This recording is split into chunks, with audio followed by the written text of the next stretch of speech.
You stand at the edge of a well, peering into darkness. You tell yourself you fear what lurks below, some creature, some annihilating void, some final proof that nothing matters. So you step back. You fill your days with noise. You scroll, consume, distract, medicate, anything to avoid that edge, that depth, that terrible silence. But I, who have stared into the abyss until my eyes adjusted, tell you this. You do not fear what the abyss contains. You fear what it reveals. You fear the void, not because it will consume you, but because it will reflect back the emptiness you've been fleeing, the hollow performances, the borrowed meanings, the life you pretended had purpose. The abyss is a mirror at the bottom of a well, and you are terrified of what face will stare back when you finally stop running and look. Observe your days. From the moment consciousness returns, you reach for the numbing agents. The phone before your feet touch the floor. The podcast that drowns the shower's silence. The emails that fill the commute. The meetings that consume the hours. The shows that erase the evening.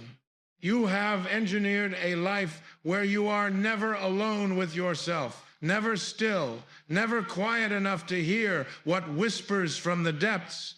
This is not accident. This is architecture.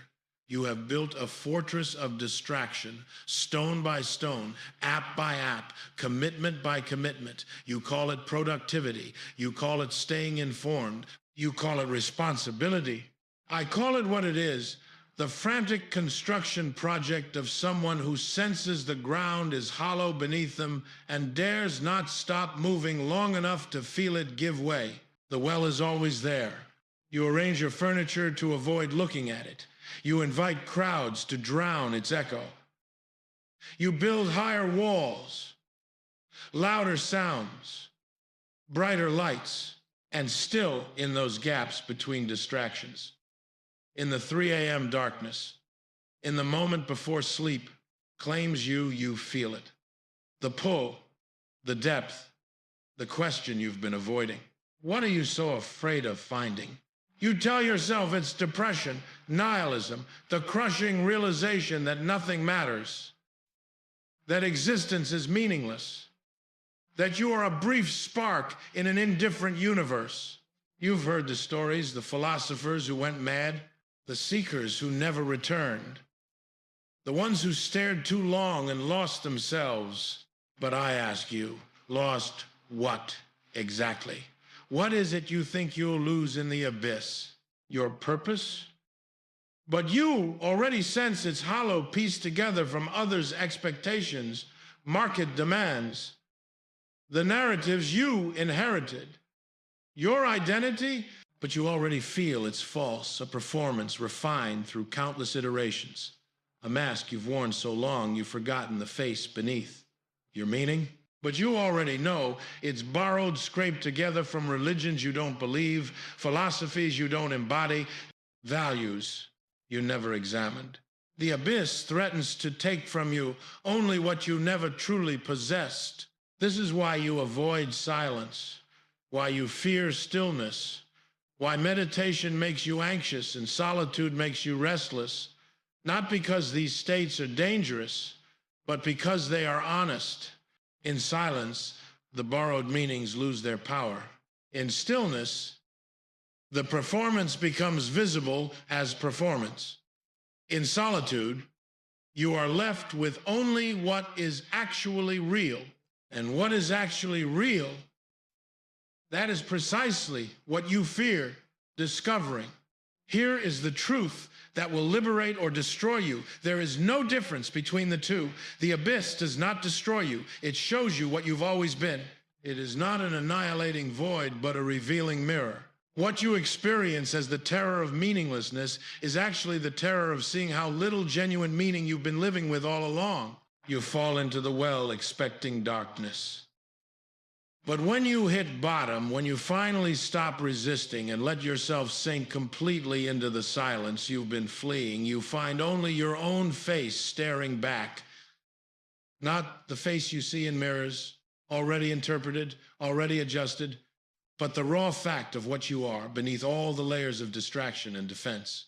This is vertigo, not the loss of ground, but the discovery that there never was ground, only the running, only the performance, only the desperate accumulation of distractions you called a life. You have been living on loan, the values borrowed, the purpose inherited, the meaning downloaded.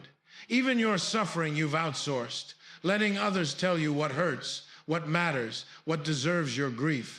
I watch you build your life like a child with blocks, stacking other people's shapes into something you call yourself.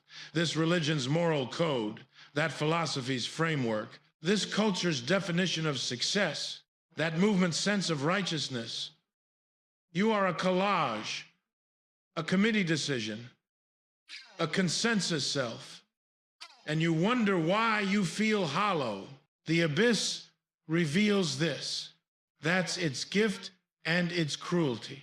When everything falls away, when the distractions fail, when the meanings you borrowed lose their power, when the purpose you inherited shows itself as someone else's dream, you discover how little of your life has actually been yours.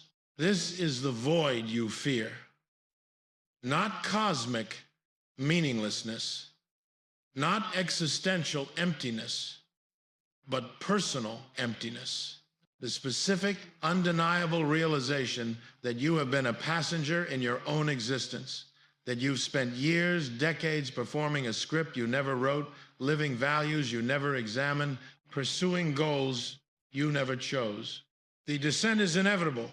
You can delay it, distract from it, medicate it, deny it, but life has a way of pulling the floor from beneath you. Loss does it. Failure does it. That moment when achievement arrives and brings no satisfaction does it. The death of someone close does it. Or simply time enough years accumulating to make the question unavoidable. Is this all there is? I have seen the strong crumble when this moment comes. They call it crisis midlife, existential, spiritual.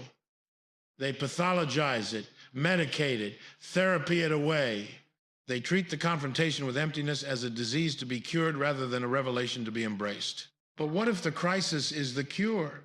What if the falling is not the problem but the solution? What if you must descend into the well, must stare into the mirror at the bottom, must see yourself without the comforting lies not to be destroyed, but to finally become real? The abyss shows you what the hollow life conceals, that you have been nothing, a collection of borrowed parts, a performance without performer, an echo of other voices.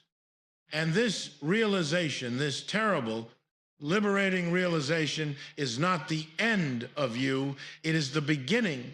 For here is what the abyss reveals when you stare into it without flinching. You are capable of creating meaning from nothing. You are capable of becoming the artist of your own existence, the sculptor of your own values.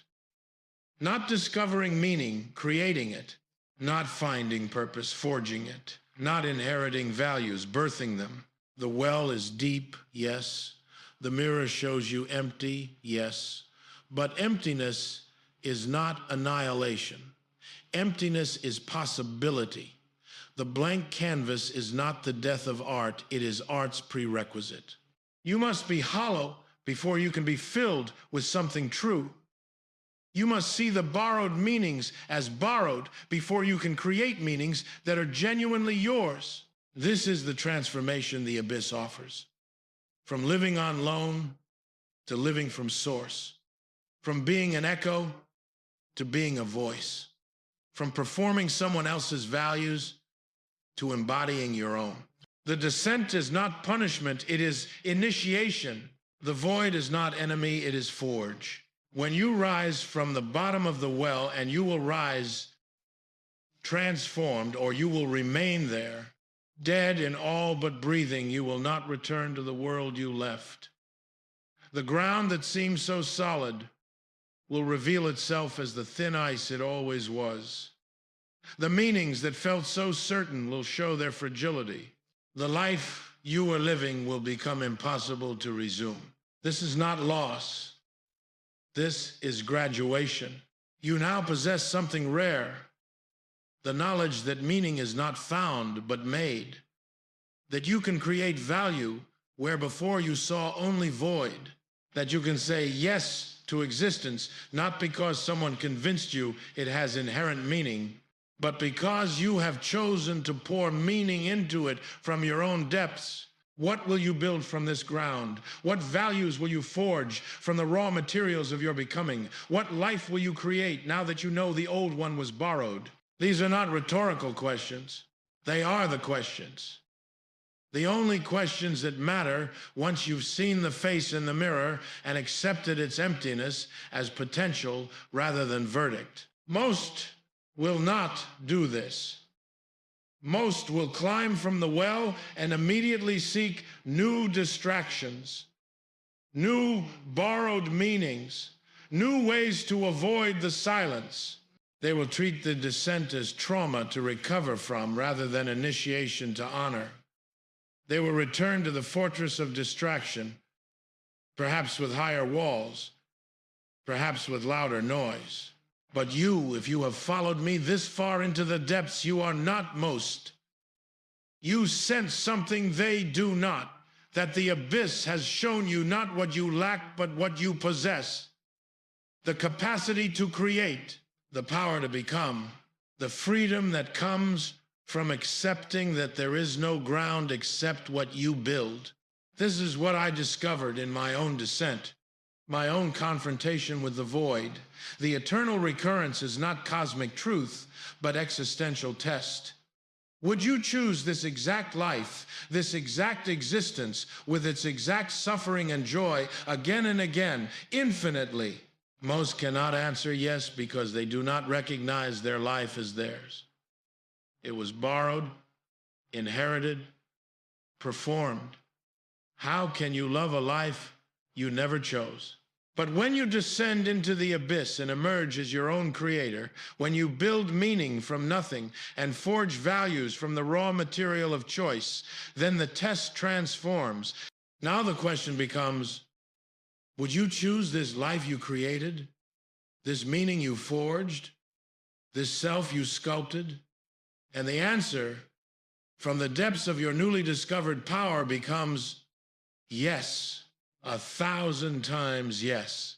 I would choose this exactly as it is because it is mine. So I say to you who stand at the edge of the well, who feel the pull of depth, who sense the hollowness beneath your days, jump. Do not step back. Do not build higher walls or louder distractions. Do not medicate the void or therapy away the abyss. Jump into it. Fall into the darkness you've been fleeing. Sink until you reach bottom. And when you do, when you find the mirror waiting, when you see your face stripped of all performance and pretense, do not look away. Stare. Let it show you what you've been. Let it reveal the emptiness. Let it expose the borrowed life. And then, from that bottom, from that seeing, from that terrible liberating nakedness, begin to build. Not with borrowed blocks, not with inherited meanings, but with the raw power of creation that exists only in those who have descended, who have seen, who have accepted that they are nothing and therefore can become anything.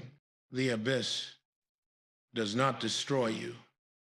It shows you what you've always been, empty of imposed meaning, full of potential for created meaning, a void that can become a voice, a mirror that can become a window, a depth that can become a foundation.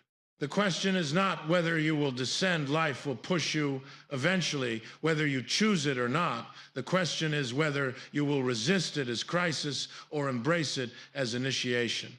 Whether you will cling to the borrowed meanings as they crumble or let them fall and discover what remains. What remains is you, not the performed you, not the inherited you, but the creative force that has been waiting beneath all the distractions, waiting for the silence, waiting for the stillness, waiting for you to fall deep enough to finally meet it. The well is deep. The mirror is waiting. Your face is there, patient and terrible and true. Will you look, or will you spend another decade at the edge, arranging distractions, building walls, telling yourself tomorrow, later, when you're ready? The abyss does not wait, but it does not leave either. It is always there, patient as stone, ready to show you what you've always been and what you might become if only you're brave enough to fall, to see, to begin,